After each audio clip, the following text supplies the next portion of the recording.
Good morning. As you can hear, I'm feeling rather under the weather. For those who are visiting, my name is Daniel Thomas. I'm one of the pastors here, and I don't normally sound like Barry White, nor am I trying to impersonate him. I appreciate all of your understanding and graciousness toward me this morning. I am unwell, but I'm here to perform my duties before our God.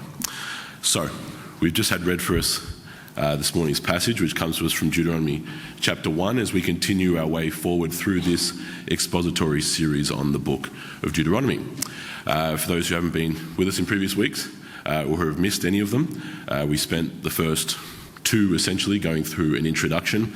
The first week was spent desperately trying to cover the first 4 books of the Pentateuch, that is to say the first 5 books in total of the Bible. We covered our way through Genesis, Exodus, Leviticus, and the book of Numbers, giving the summation thereof, as well as then the broad outline, the broadest possible sense, of the book of Deuteronomy, which itself is fundamentally, at the biggest level, 3 final speeches of Moses before his passing, before his death, and then before we move on in the great story of redemptive history through Joshua, the new successor to Moses, and the new generation. And we did that in the first week. The second week was done in the introduction to this specific book, the incipit, which comes to us in the first 5 verses. And then last week was covering verses 6 to 8. And so herein, we're continuing forward through verse 9 in this particular section, as Moses himself continues to exhort and to remind the new generation of Israelites, those born in the wilderness, of the history of God's people to this point thus far, as well as the many commands and the teachings and the great wisdom that have come to us through these first 4 books of the Pentateuch. And so we're covering verses 9 through to verse 18 this morning. There'll be cross-references that'll come up, one in particular, from the passage that we've had read to us throughout the service, which is Exodus chapter 18, which is what Moses here is hearkening back to, so we'll cover that when we go through the text. So let's begin in verse 9.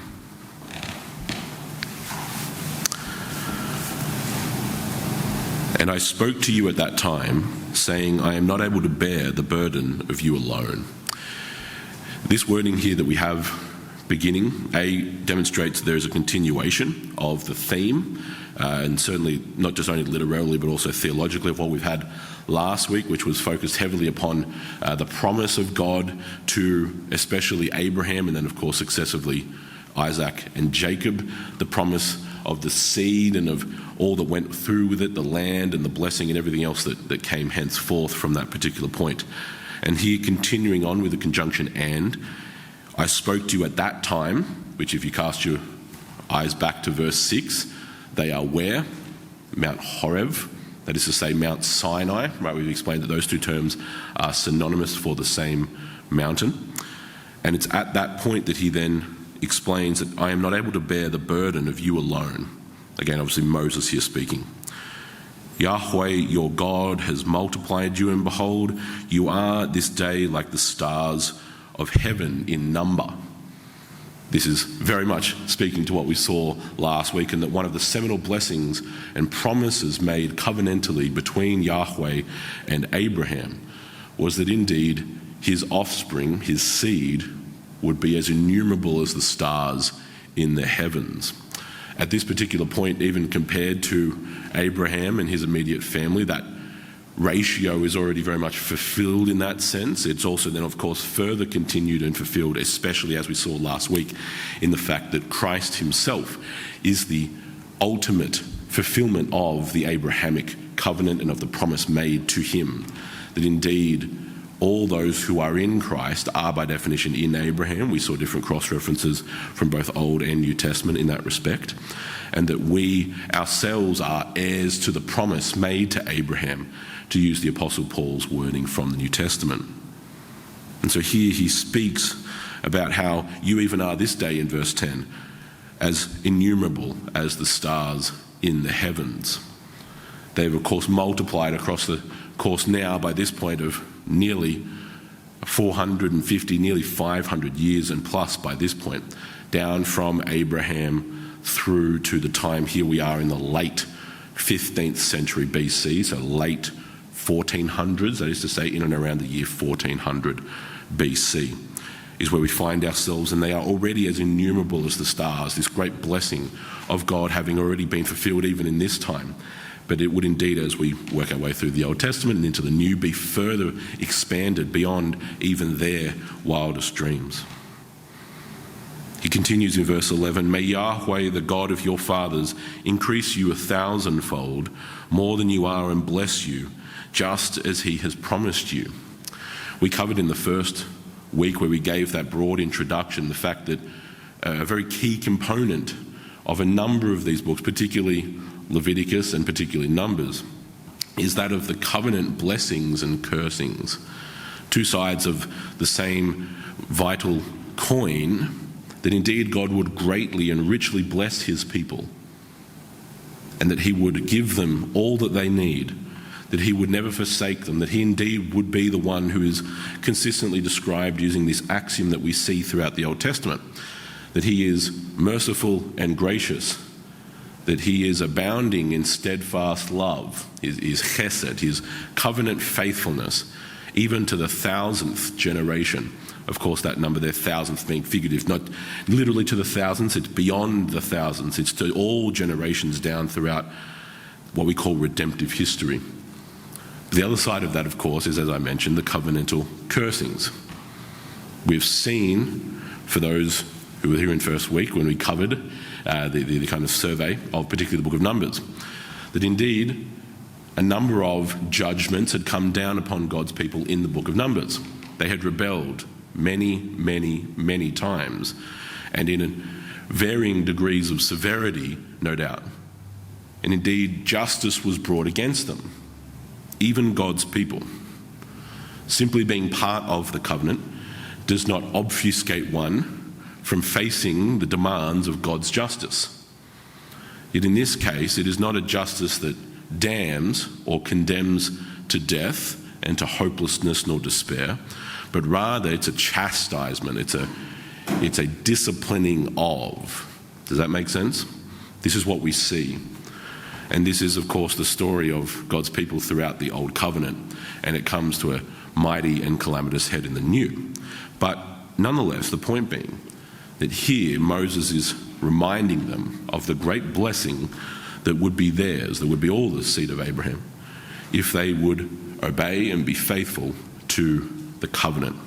It's a big part of what we talked about in those opening weeks, that much of Deuteronomy, indeed one of the most fundamental theological premises, is that of covenant faithfulness.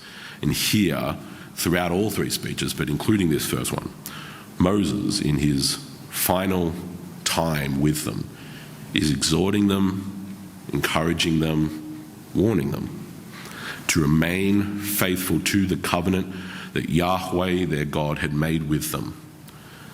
Do not rebel. Do not apostatize in the ways that your forefathers did through the wanderings in the wilderness. He continues here as well in verse 12. How can I alone bear the load and burden of you and of your strife? Choose wise and understanding and experienced men from your tribes, and I will appoint them as your heads. Now this is where here particularly Moses is referring back to that passage that we've had read to us throughout the service, and that's Exodus chapter 18. If you would turn there with me just briefly, I'll show you the kind of marquee component of that chapter in Exodus chapter 18.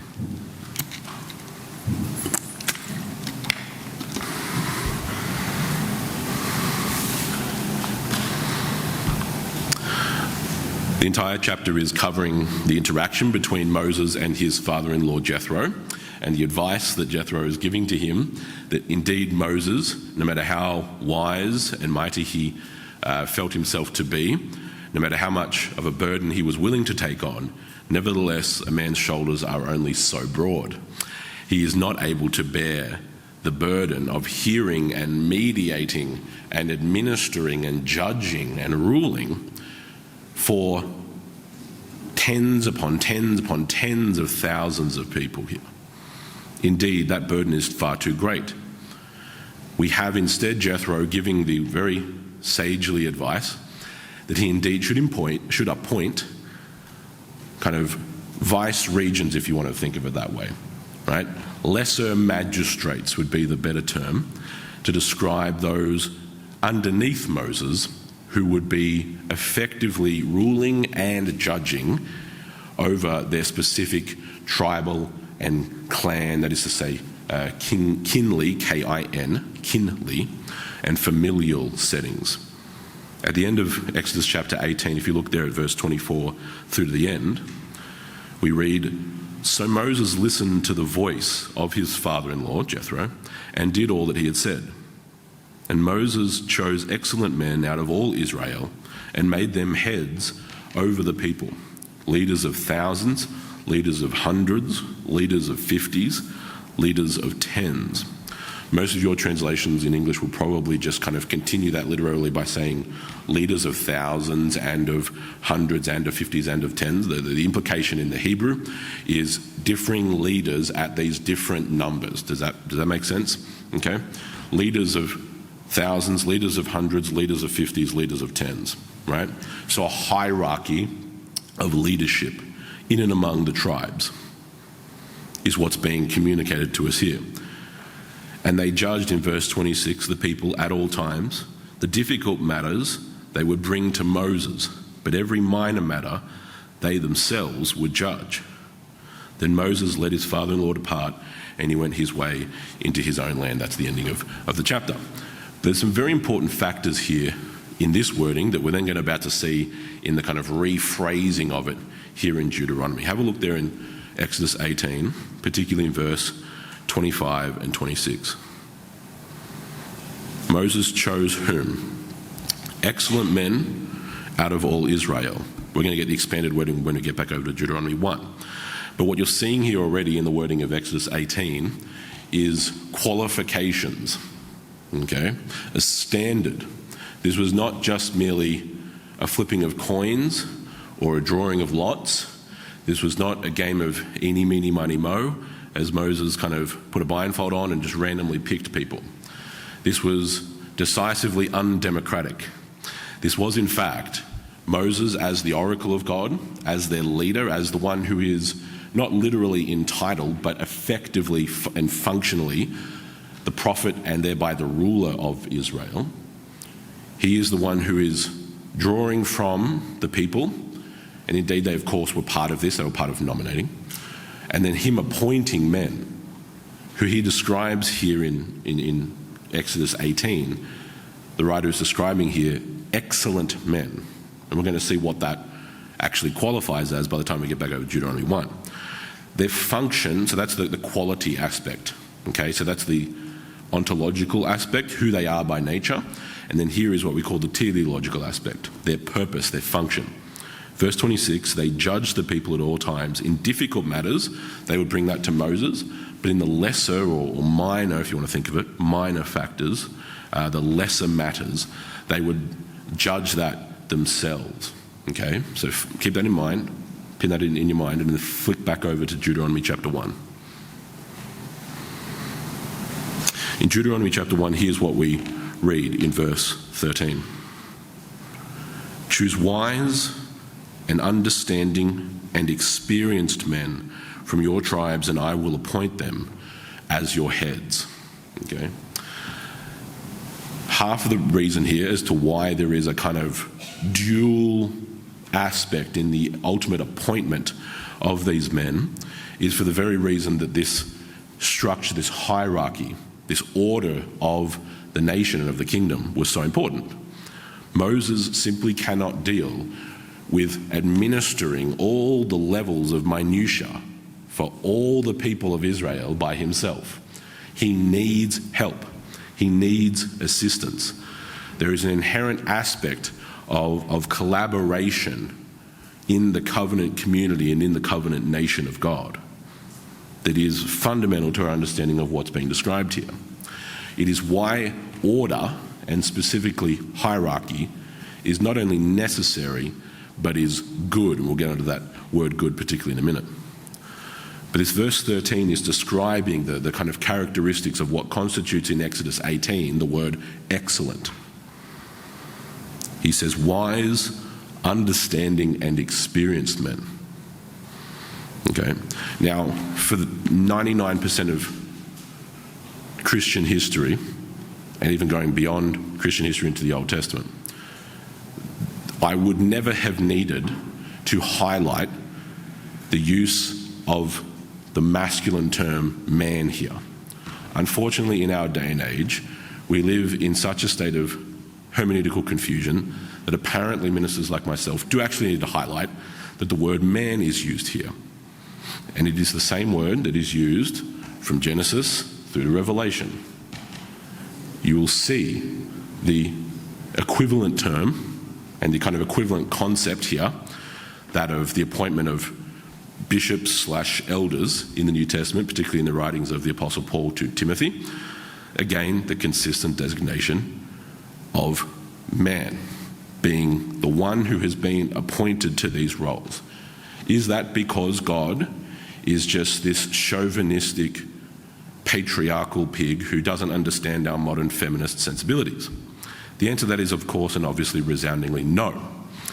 The answer is, without going into the specifics, because this is a concept that will come up many times throughout our exposition here of Deuteronomy. It has to do not merely with just function, as if God just kind of arbitrarily decided that men are the ones who are to be in these positions of leadership or of governance. It has to do with our very nature. It has to do with how God has created man and how he has created woman. Again, it's not the focus this morning because we want to cover certain points, and we will definitely be covering this concept as we go through because it comes up time and time again, especially when we get into the second speech, which we call the Deuteronomic Code, okay, chapters 12 to 26. Comes up there many times. But here it is worth pointing out that there is a very good reason, and it has to do with the way that men and women have been made. It is not because God is arbitrary. It is not because God is merely playing favourites for no genuine reason. It has to do with how he has designed men and women differently, yet complementarily. The way he has designed us, it has to do with our nature. That is what we will see when we keep going through Deuteronomy. More importantly, though, it's not just, again, any old man. It's not just merely the designation of having the right set of chromosomes that magically qualifies you for the positions that are being described here. In fact, a small minority of men would have even been qualified under these designations, which is entirely the point in the wording we find in Deuteronomy 1 to describe this kind of simpler, broader term of excellent men from Exodus 18. The wording in verse 13 of Deuteronomy 1, choose wise, understanding, and experienced men, and I will appoint them as your leaders. There is an inherent aspect of qualification of character. Okay, you may be able to argue that experience has a functional aspect to it, okay, because of course that is kind of there. But wisdom and understanding, at their simplest levels, are they functional? Are they skill sets? Or are they character qualifications? I would argue, as many do, that they are the latter. They are character qualifications. Of course, we exercise understanding and wisdom and knowledge in the way that we function in our daily lives. But those concepts are tied together, of course. One who is inexperienced will not have the requisite wisdom or understanding or the knowledge, okay? You will not have knowledge of the scriptures unless you have put in the work and been disciplined to study them for years and years and indeed decades. This is how the experience is built. And again, it's not just merely a matter of time. There are those who have studied the scriptures for shorter time periods than others, yet who demonstrate that they have greater wisdom or knowledge of the scriptures. Okay, it's not just a very simple linear metric. But nonetheless, it's very, very reminiscent, by design, of what you find in the qualifications of bishops/elders/pastors in the New Testament. If you go through those passages in Timothy, you'll find that virtually every single one of the qualifications has to do with character, not skill. Character, not skill. Does it mean the skills aren't important? Of course not. Of course not. The point that God is making consistently, both Old and New Testament, is that leadership is founded upon character. Okay? It's founded upon the man's qualities, okay, his virtues. Because he can be the most skilled rhetorician, right, speaker that the world has ever seen. And he can also be an absolute serpent. A cursory glance, might I dare say, of our current political class would give one that very obvious impression. You can be as skilled as you want, but if you are of bad character and empty of virtue, then you are nothing but a charlatan and a deceiver. It does not matter what the skill set is. It's why, by the way, to harken back to what I referenced earlier, it does not matter that a woman may be very skilled in her speaking abilities, because the skill is not what's in view. It's the inherent character qualifications, which includes the masculine element. It is not my decision. Your fight is not with me for those who object. Your argument is with the God who made men and women.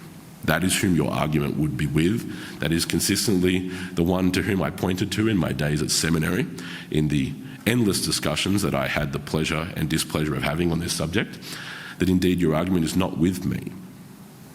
I, of all people, as someone of Generation Z, have every excuse to go with the flow, so it were, the very prevailing cultural zeitgeist of my generation.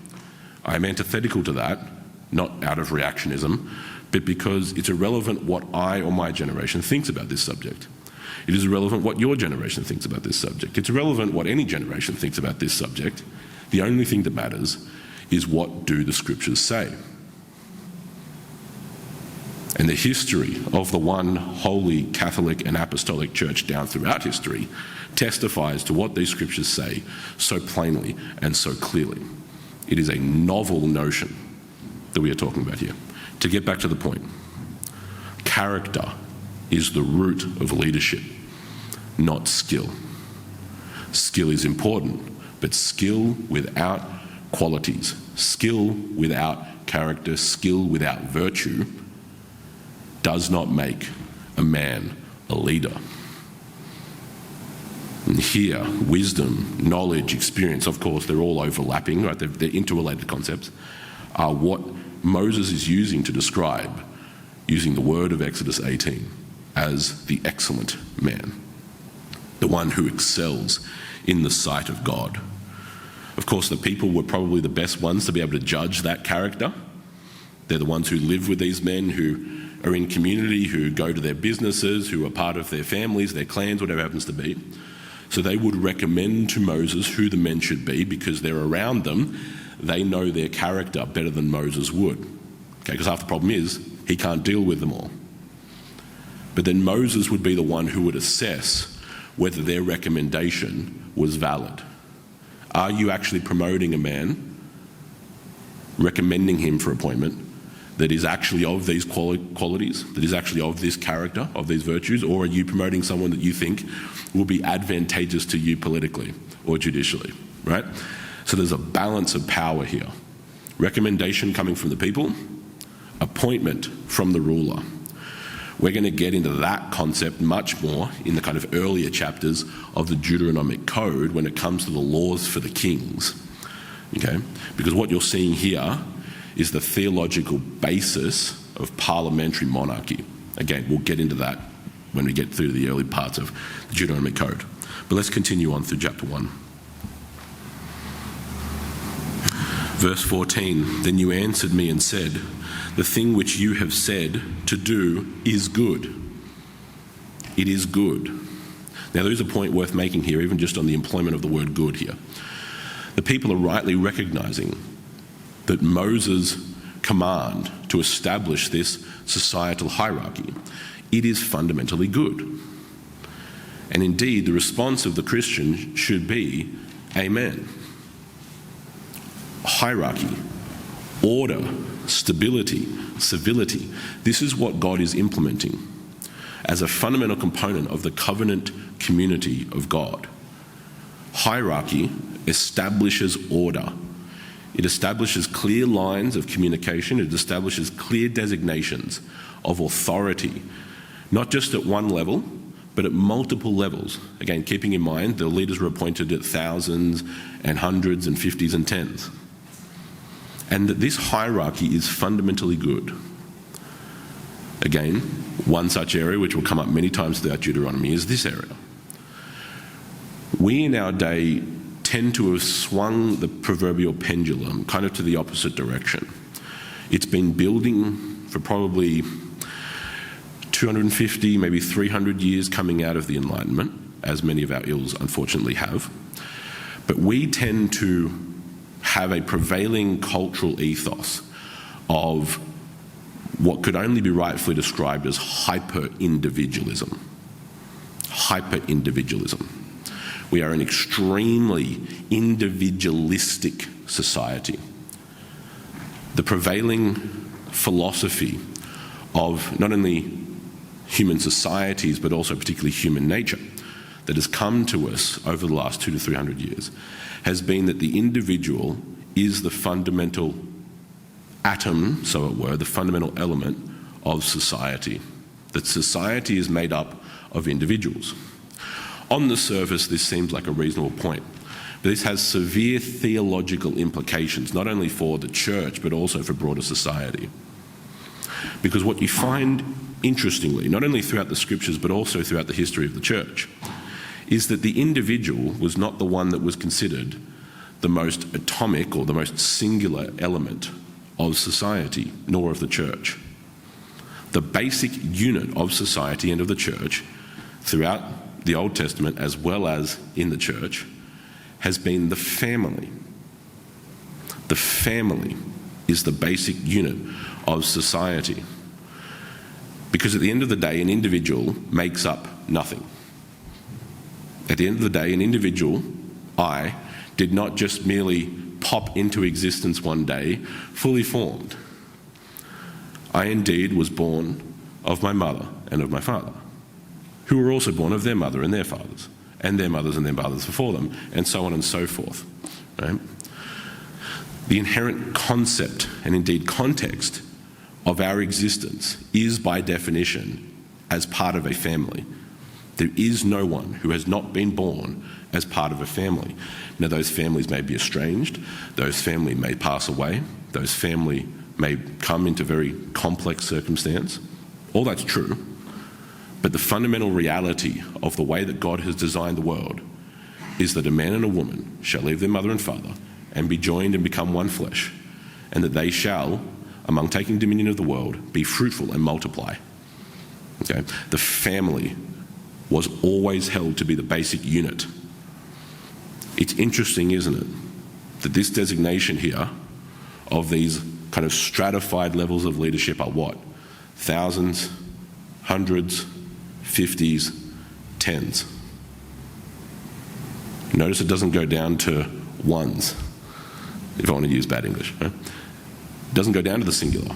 It goes down to the tens. Because leadership is in the context of leading a group of people. This is not the kind of Marxist, Leninist collectivism where all the workers of the world unite and we're all just one big homogenous people. That's not at all what I'm advocating. And that's not at all what the scriptures advocate. In fact, they advocate the opposite. But, as I mentioned, Marxist-Leninism, the Cold War was a big factor in why we've moved this direction, particularly spearheaded by the United States.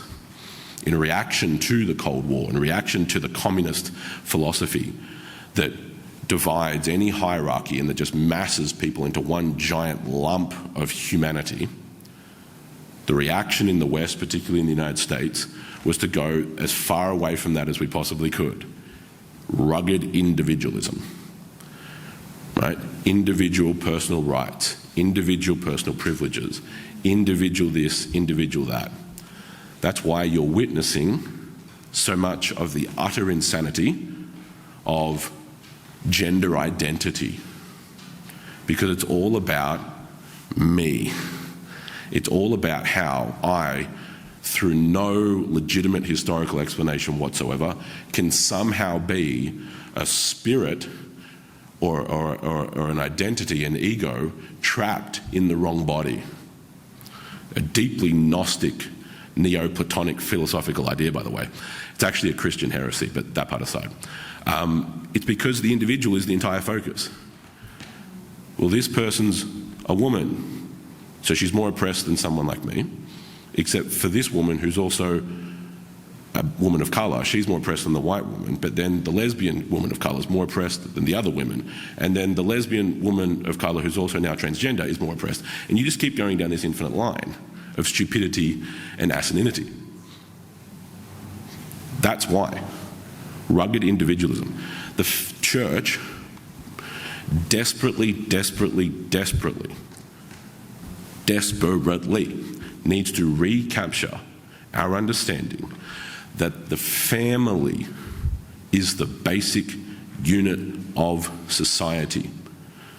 Because what's ironic is that in our pursuit of rugged individualism, you end up playing into the kind of, for example, Marxist collectivism that we so desperately tried to avoid.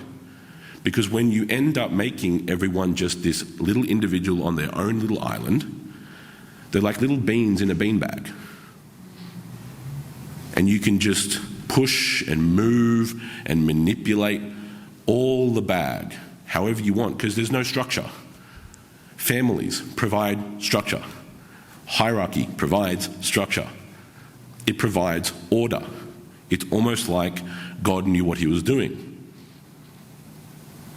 But when you break that away, when you disintegrate the family as the basic fundamental unit of society, you make the individual the basic unit, and you can manipulate, coerce, and influence everyone, because everyone is now detached from the cohesion and the structure that the family provides, not only in the church, but also in society. We're the ones who have gotten away from that. We're the ones who need to recapture that in the house of God. The family is the basic unit of society. And therefore, to use the wording of verse 14, hierarchy and structure is fundamentally good. It is good. Hiding or riling or rebelling against hierarchy and structure as a concept is not morally good. It is not biblical. It is not godly. I'm not talking about abuses of authority. I'm not talking about abuses of hierarchy, because where there are abuses of hierarchy and of authority, then that should be held to account. We'll get onto that in a minute. But rebelling, not even just necessarily in action, but also internally in your own disposition or your own thoughts, against authority, or against God-ordained authority, be it in the family, be it in the church, be it in the civil government, the three spheres of government as we refer to them. Rebelling against that is decisively anti-biblical and indeed ungodly, because it is fundamentally good to have leadership, to have hierarchy, to have authority, and to have structure, because it is a blessing to God's people. And that is the point that is being made here, and it's the point that will continue to be made throughout this book of Deuteronomy. Let's continue in verse 15. So I took the heads of your tribes, wise and experienced men, and gave them as heads over you, leaders of thousands and of hundreds and of fifties and of tens, and officers of your tribes. Leaders put in as heads over the tribes, as patriarchs, and they would function not only as rulers but also as judges. Okay? Because keeping in mind, The wording back in verse 26 of Exodus chapter 18, if I can just refresh your memory. They judged the peoples at all times. The difficult matters they would bring to Moses, but in every minor matter they would themselves judge. Okay, so the lesser matters. This is what we're seeing develop as to what we call throughout the history of the church the doctrine of lesser magistrates, the importance of having a hierarchy also of judges, of those who adjudicate the law. And indeed, if the lesser judges found a matter too difficult, they would kick it up the chain to a higher authority, which is exactly what we have in the appellate system of the common law judicial system in the West. Okay? If a court cannot come to a resolution, or even if it does but there are grounds for an appeal, it's appealed not to a lower court, is it? It's appealed to a higher court, to a higher authority. Again, Christianity built the West, and you see this reflected in not only our political system but also our judicial system. This is exactly where this is coming from. It's coming from the covenantal law. It's coming from particularly Deuteronomy. Okay? And so they were patriarchs, they were rulers and judges. And in verse 16, then I commanded your judges at that time, saying, hear the cases between your brothers, and judge righteously between a man and his brother, or the sojourner who is with him. There's an inherent functional command, and that is what? Judge righteously. Judge righteously. Not only between your brothers, right, so fellow Israelites, but also with respect to the sojourner, the foreigner. Okay? The goyim, the heathen, the non-Jew. And so there's an equity and indeed an equality of justice, not only amongst the Israelites, but also there is to be justice between them and the nations around them. Because the demands of justice, and more importantly the standards of justice that precede them, are to be justly administered. They are to be equitably administered. One point as well that is worth highlighting here is this word righteously. The command here is indeed, hear the cases between your brothers and judge righteously. Now this is a point that was made strongly by myself throughout the year 2020, throughout the year 2021, as well as into the opening months of 2022. This was the inherent subject matter of my exposition, if you may recall, for those who were here, on the end of Romans chapter 12 and the beginning of Romans chapter 13. That in and amongst the blind rote quotation that so unfortunately pervaded Western Christendom of Romans chapter 13 verse 1, submit to the governing authorities, with no context, no hermeneutical application, no exegesis, no reading of any verse prior to or afterwards. What we did instead was what my fellow ministers should have done, which was actually read the context of the end of chapter 12 and of the beginning of chapter 13 to see what on earth the apostle might happen to be talking about. And what you find there, amongst many other points, is that emphatically and categorically the governing authorities, the king, is not the one who determines what is good and what is evil. Therein, the king is consistently described as the diakonos, the deacon, the servant of God, the one who has been appointed, indeed anointed by God, to administer his justice in the realm, in the nation. And that he is to uphold and promote the good and to punish with justice the wicked. Okay, that's why he's referred to as a sword. He's referred to specifically as the avenger. He is referred to as the vengeance of God, right? Who brings fear and judgment upon the wicked, the one who does evil, but not upon the one who does good. Inherent in all of that is, as I just mentioned, the reality that nowhere in that passage, nor in any other, does the apostle or any other sacred writer allude, even remotely, to the concept that the king, that the governing authority, is the one who gets to determine what's good and evil. This was the big grand point among many others that I made not only here, but I made to fellow ministers. They are not the ones who judge what is good and what is evil. God has already determined that. They are to adjudicate upon that basis. That is exactly the point that Moses is going to get into in the Deuteronomic Code. That the king was accountable to the law. That the king could not just merely do whatever he wanted, as unfortunately a percentage of European monarchs ended up developing the concept that the law proceeded from their mouth and that they were answerable only to God and not to any other authority, as a way of kind of sidestepping the law of God. In fact, what we find, and this is the big point that we made, is that the king is accountable to the law. Right? That's why we titled that series Lex Rex, using that word from the famous book by Samuel Rutherford. Lex Rex, the law is king. Okay? This assumes that when they judge righteously, that there is a standard of righteousness that they are actually meant to judge by. That is what was lost and completely forgotten during the entire COVID ordeal. And it's again something that we must recover. We must recover a robust, working theology of the law of God and of the spheres of authority and how that relates to the law of God. They must judge righteously, but they are not the ones who determine what is and is not righteous. We have the pragmatic, practical examples of this. Okay, when it came to quarantine, for example, the fundamental point that I and many other ministers were making was that this explicitly violates the very clear commands about quarantine that we find, particularly in the book of Leviticus. Quarantine is for those who are sick, and quarantine is good.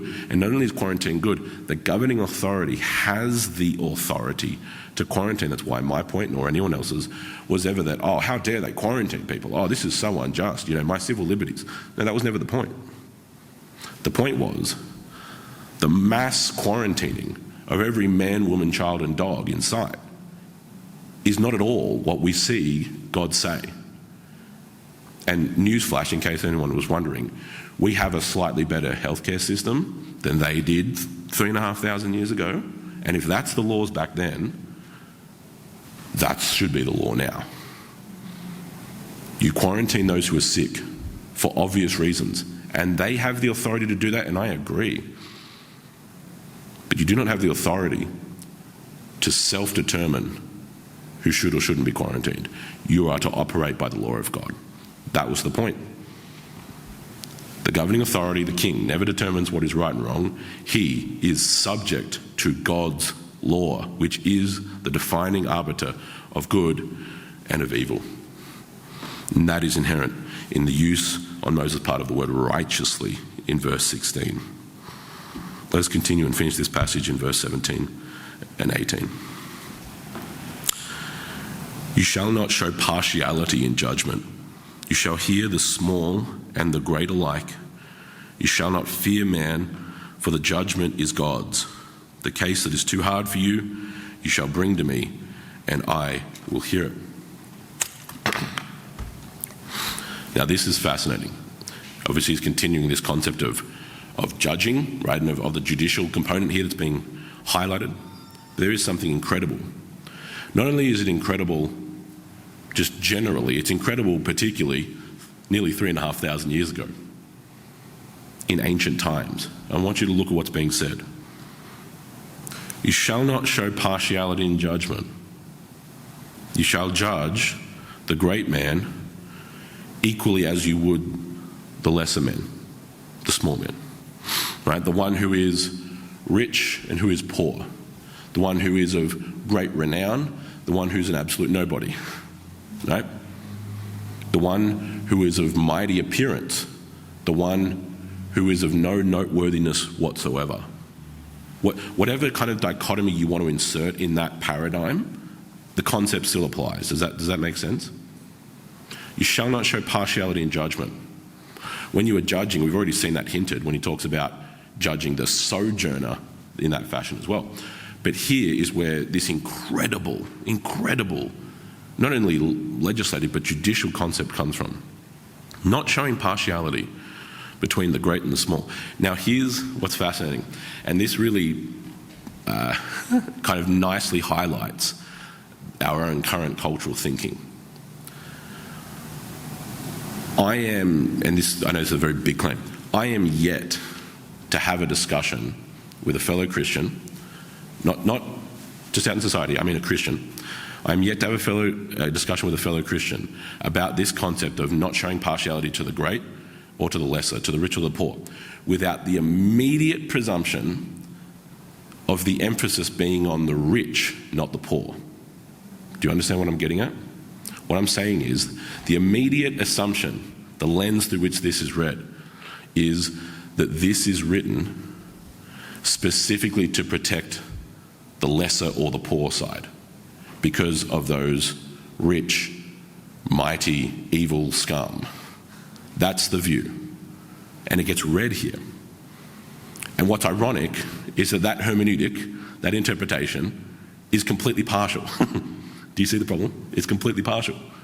It's an assumption. It's an inherent assumption that this is to protect the poor or the lesser from those rich people who must be evil because they're greater and richer. That is partiality. It's literally violating the concept right in the middle of reading it. It's not to do that, nor is it the opposite. It's not to protect the rich from the poor. It's to protect everyone. Do not show partiality towards the rich simply because they have money, and that money often buys influence and power. It's always bought influence and power. It continues to buy influence and power. We're not in a unique time period in that aspect at all. Money has always bought influence. Money has always bought power. It's always bought respect. Either literally bought it or just figuratively. It's always done that. Okay? Because of the sinfulness and the wickedness of man's heart. Yet also, do not favour the poor or the downtrodden simply because of the circumstance of their life, as if that somehow being poor automatically makes you virtuous. It doesn't. It does not make you moral. The concept that one is more moral or more virtuous because they're downtrodden, because they're poor, because they're oppressed, there's a word we see commonly, is the definition of showing partiality. Because again, this is one such aspect in which we have swung the pendulum the opposite direction. Now, being part of some oppressed class of intersectional category now makes you practically divine in our society. The notion that because I am, as I went on my trail earlier, because I am a trans woman of colour that has Aboriginal descent and this, and I grew up in a housing estate and I didn't have a car until I was 27, and whatever other designations we want to think of. You are untouchable in our society. Utterly untouchable. You are beyond reproach, but not for the reasons that you think. You're beyond reproach because to reproach you for anything will get your life destroyed.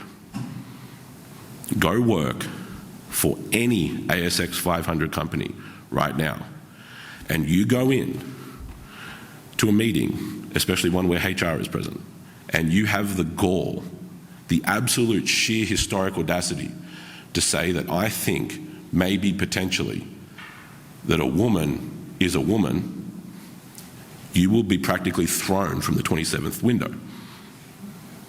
You will be done. Not only will you be fired, you will maybe be sued, you will be blacklisted in your industry, and God forbid that you have just the complete stupidity to post that on Twitter or on social media where it's blotted there forever. You're done. This is the very concept, the very definition of showing partiality. All of this woke intersectional rubbish is the embodiment of partiality. It is complete injustice. The concept of showing partiality to someone based on their ethnic ancestry is the definition of injustice. Fortunately, we're not doing that at all, except for all the instances that we are. We'll have to talk about that more, especially in regards to this vague, vacuous concept called the voice.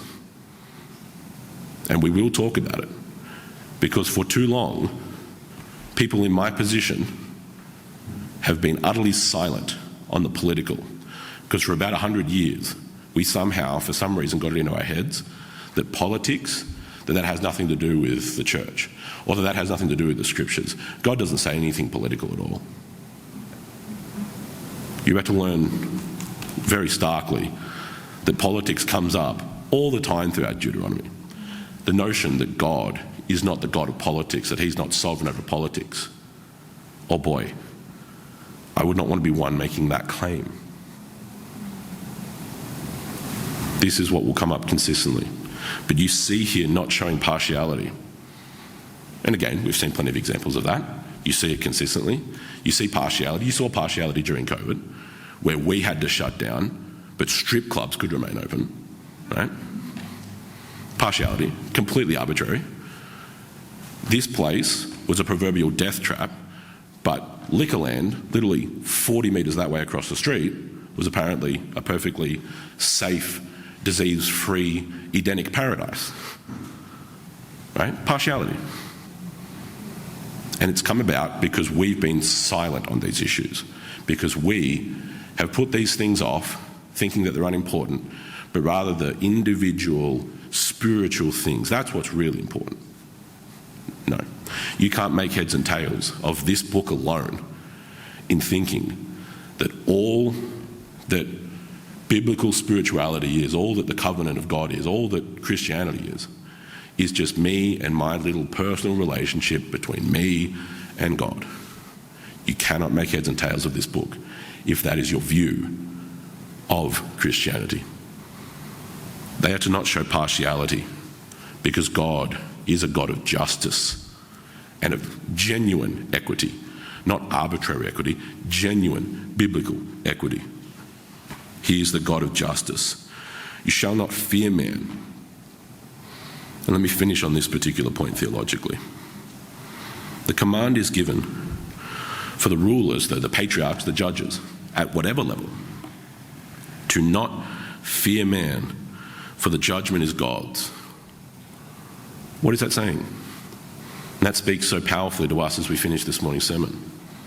On this concept of not showing partiality, of this concept of upholding righteousness and thereby justice, we are not to fear the opinions and the vitriol and the slander of other men.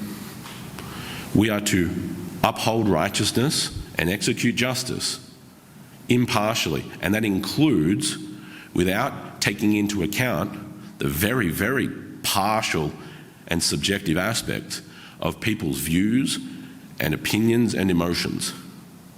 Justice is what matters. The law of God is what matters. Holiness and righteousness and goodness is what matters.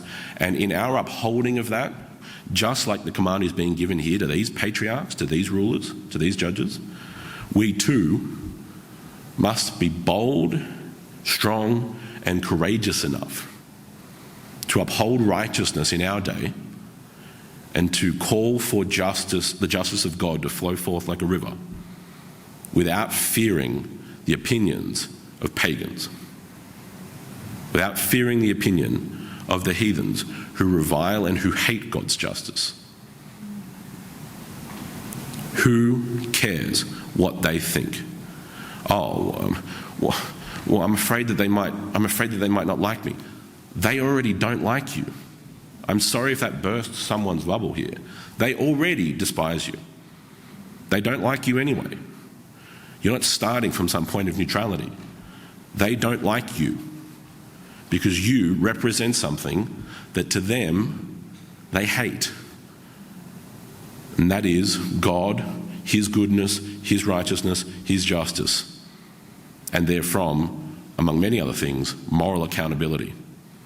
You as a messenger of that, you as an ambassador, as an envoy of the kingdom of God, will garner dislike, disdain, hatred, vitriol, slander, abuse, persecution, tribulation, torture, death. Because that is exactly the lengths to which people will go, to one degree or another, to silence the messengers of God and to eliminate from their mere presence the righteousness and the goodness of God. That is why it is only by God's grace and by a sovereign act of His Holy Spirit that the human heart can be changed at all. That is what we must remember. We must confront the heathenry of our day. We must confront the ungodlessness and the unrighteousness of our time without even a drop of fear. You have countless examples of those who have come before us in the faith to encourage us and to strengthen us. Of course, we keep our eyes firmly fixed and we keep our knee bent squarely in front of the great King of Kings who is Christ our Lord. But indeed, throughout the history of God's church, many of whom are of course mentioned in these scriptures, we have countless examples of our predecessors in the faith, Old and New Covenant, who highlight to us the human mortal example of what strength and courage and honour and faith and allegiance, loyalty look like.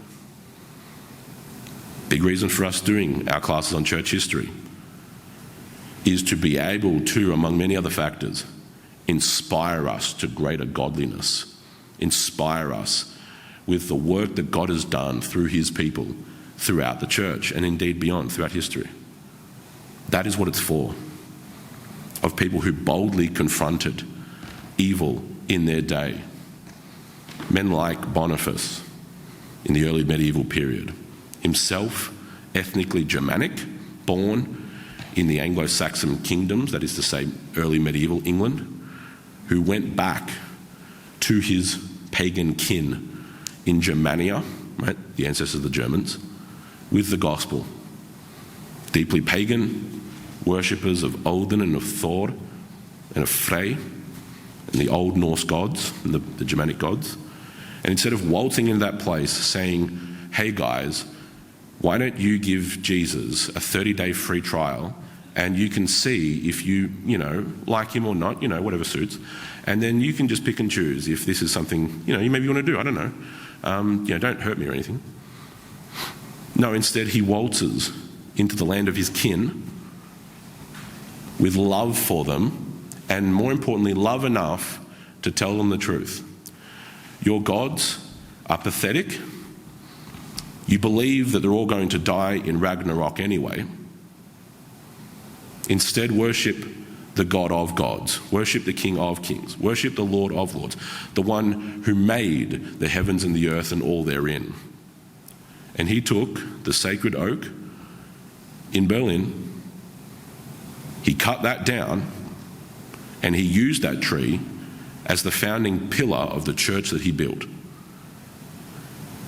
That concept would cause ums and ahs if you suggested that in most churches. Oh, how could he do that? That's mean. No.